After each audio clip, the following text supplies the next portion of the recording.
At exactly 11:47 a.m. on July 21st, 2025, in a cramped YouTube studio in New York, Hunter Biden leaned into a microphone and delivered the words that would ignite a constitutional firestorm. They give him Ambien to be able to sleep. He gets up on the stage and he looks like he's a deer in the headlights. The admission wasn't planned. But in that moment, the son of the former president had just confirmed what House investigators had been desperately trying to prove for months: that something far more troubling than age had derailed Joe Biden's catastrophic debate performance on June 20. 359 days earlier, 74 million Americans had watched their sitting president stumble through what political historians would later call the most consequential 90 minutes in modern presidential history.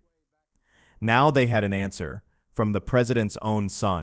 But this story isn't about Hunter Biden. It's about three White House aides who knew that answer long before the American people did. Three loyalists who, when subpoenaed by Congress to testify under oath about what they witnessed, chose silence over truth. Three public servants who invoked the Fifth Amendment rather than answer a simple question: did anyone in the White House instruct you to conceal the president's condition from the American people? Their names were Tomasini, Anthony Bernal, and Dr. Kevin O'Connor, and their refusal to speak would trigger the most explosive congressional investigation since Watergate.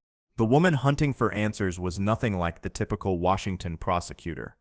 House Oversight Committee Chairman James Comer wasn't seeking headlines or political scalps. He was pursuing something far more dangerous to those in power: the constitutional truth about who was actually running the country during the final months of the Biden presidency.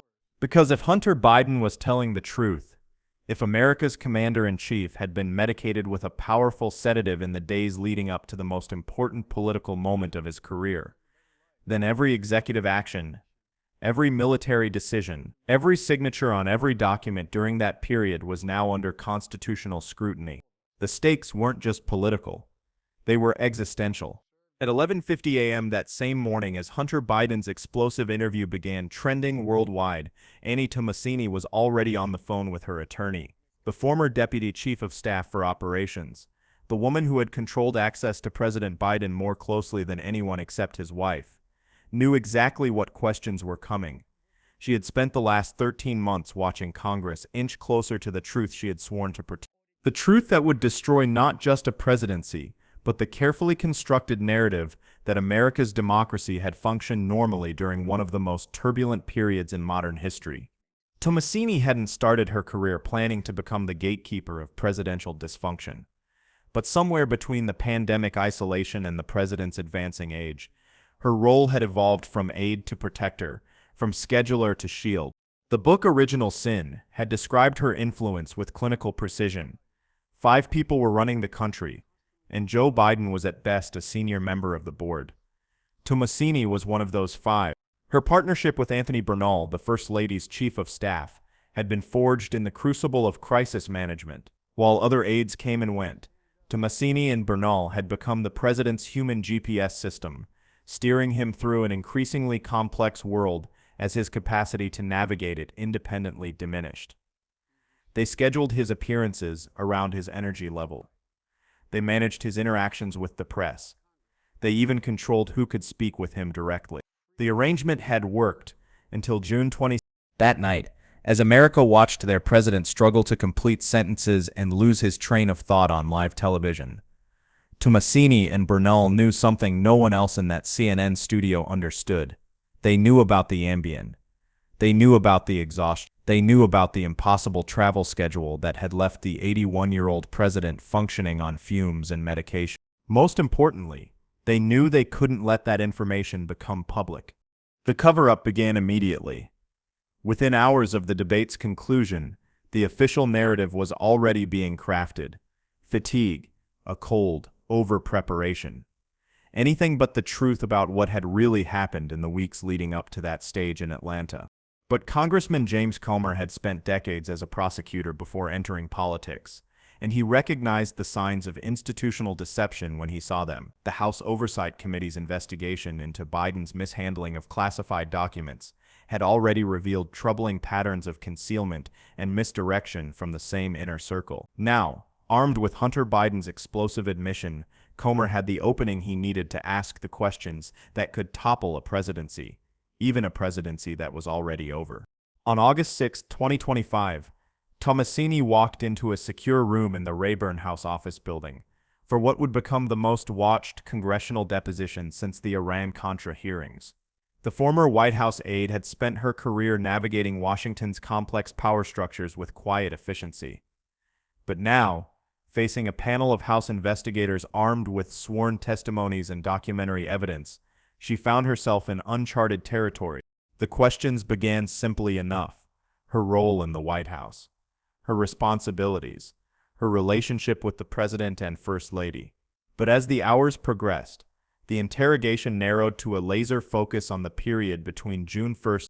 Ms. Tomasini, the lead counsel, asked, his voice steady and professional, "Were you aware that President Biden was taking prescription sleep medication in the weeks leading up to the CNN debate?" The room fell silent. Cameras captured every micro-expression as Tomasini leaned toward her attorney, whispered briefly, and then looked directly at the panel. "On the advice of counsel, I invoke my Fifth Amendment right against self-incrimination." It was the first of 27 consecutive times she would refuse to answer a direct question about the president's condition. The pattern was unmistakable. When asked if anyone in the White House had instructed her to conceal information about the president's health, she pleaded the Fifth.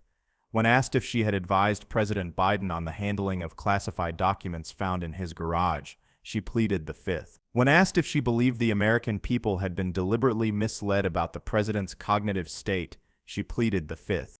By the end of her testimony, even the Democratic members of the committee were visibly uncomfortable. This wasn't partisan theater. This was a senior government official systematically refusing to defend actions she had taken in the name of the American people. 3 days later, Anthony Bernal followed the same script. The man who had been described as Jill Biden's work husband and one of the most influential unelected officials in the White House, sat in the same chair and invoked the same constitutional protection. Question after question met with the same response: "I invoke my Fifth Amendment right against self-incrimination." The legal strategy was coordinated and comprehensive, but politically, it was devastating. Dr. Kevin O'Connor's testimony proved to be the most explosive of all.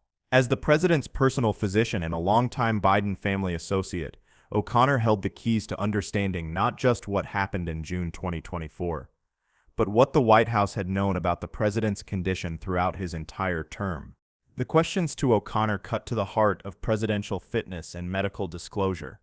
Had he been pressured to minimize concerns about the president's cognitive state in his annual physical reports? Had he prescribed sleep medication that might have affected the president's performance? Had anyone in the Biden family or White House staff asked him to conceal or downplay medical information? To every question, O'Connor cited both physician-patient privilege and his Fifth Amendment rights.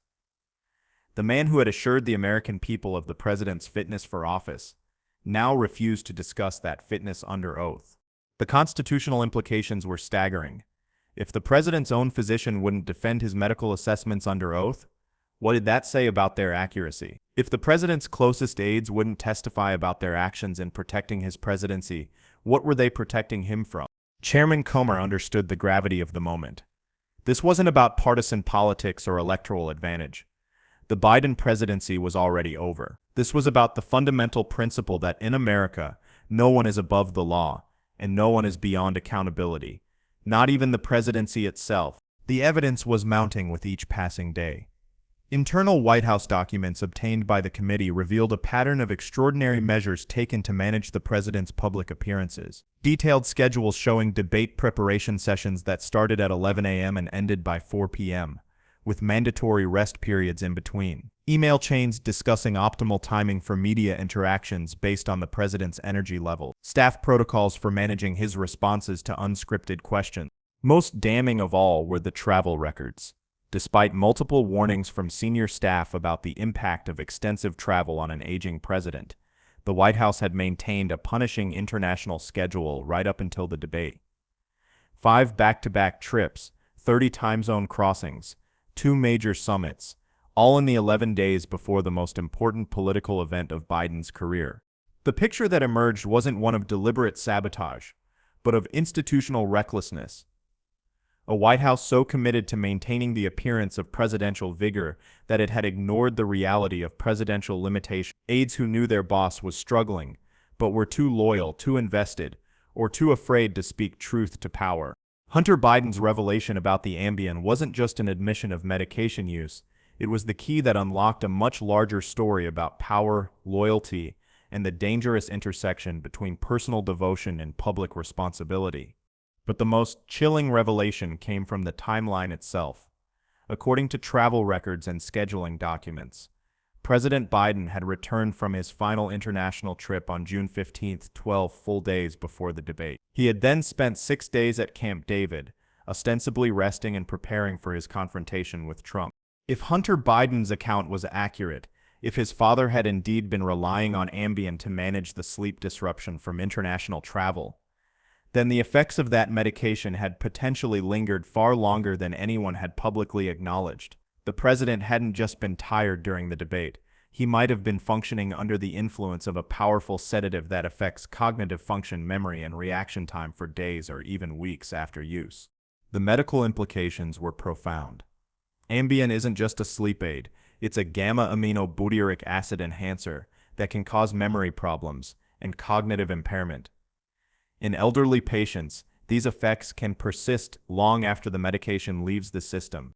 If the president had been taking Ambien in the weeks before the debate, every major decision he made during that period was now subject to scrutiny. Military briefings, policy discussions, international negotiations, all potentially conducted by a commander-in-chief, whose cognitive function had been chemically compromised. The constitutional questions were even more troubling. What happens when a president's inner circle actively conceals information about his fitness for office? Congressman Comer's investigation had uncovered evidence of exactly that scenario. Internal communications revealed that senior staff had discussed the president's challenging days and had developed elaborate systems to manage his public appearances around his energy levels and mental acuity. The most explosive document was an email from March 2024, obtained through a Freedom of Information Act request, in which a senior White House official referred to certain days as fog days, periods when the president's cognitive function was noticeably impaired.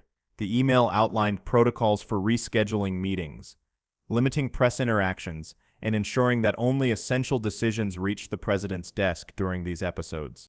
The sender of that email, Tomasini.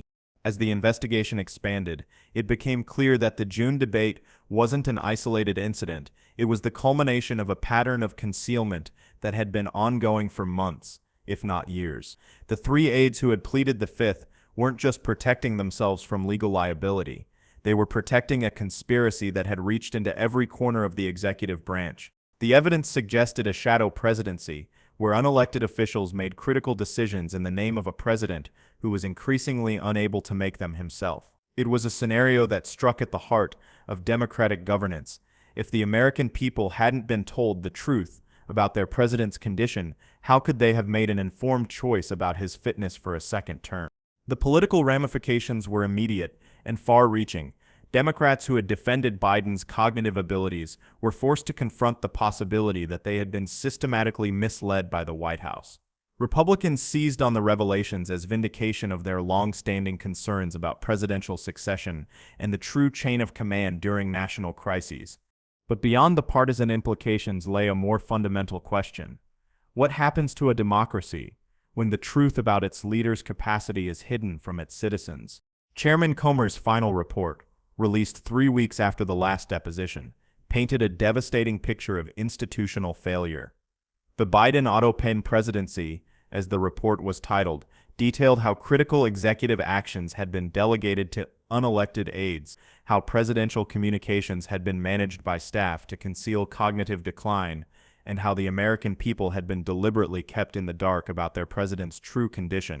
The report's most damning conclusion was that the White House had effectively created a parallel decision-making structure, where the president's constitutional role had been gradually assumed by a small circle of trusted advisors who answered to no one but themselves. The referral to the Department of Justice was unprecedented in its scope. Chairman Comer recommended a comprehensive review of every executive action taken during the Biden presidency, with particular attention to documents that might have been signed using the presidential autopen rather than by the president himself. He also referred Tomasini, Bernal, and O'Connor for potential charges of conspiracy to defraud the United States government. But perhaps most significantly, the report called for congressional hearings on presidential fitness and the need for stronger safeguards against institutional concealment of executive incapacity. The constitutional crisis that emerged from Hunter Biden's offhand comment about Ambien had evolved into something much larger, a national reckoning with the limits of loyalty, the dangers of institutional protectionism, and the absolute requirement for truth in democratic governance. As the dust settled on one of the most explosive congressional investigations in American history, the three figures at its center remained silent. Tomasini returned to private practice, declining all media interviews.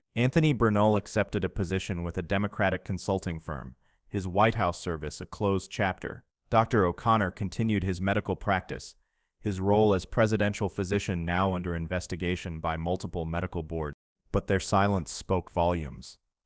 In a democracy built on accountability, their refusal to answer basic questions about their service to the American people had become an answer in itself. The final image of the investigation was as simple as it was powerful. 3 empty chairs in a congressional hearing room, representing 3 officials who had chosen personal protection over public truth. It was a reminder that in America, the people have the right to know who is making decisions in their name, and that no loyalty, personal, political, or professional, can justify concealing the truth from the citizens who fund and empower our government. The lesson from the Biden-Ambien investigation wasn't about partisan politics or electoral outcomes. It was about the fundamental principle that in a democracy, the truth isn't just a luxury, it's a constitutional requirement. And when government officials refuse to provide that truth, even under oath, they forfeit their right to serve in the name of the American people. As Chairman Comer concluded, the American people deserve leaders who will tell them the truth, even when that truth is difficult or politically inconvenient. Anything less isn't just bad governance, it's a betrayal of democratic trust. The investigation was over. The accountability had just begun.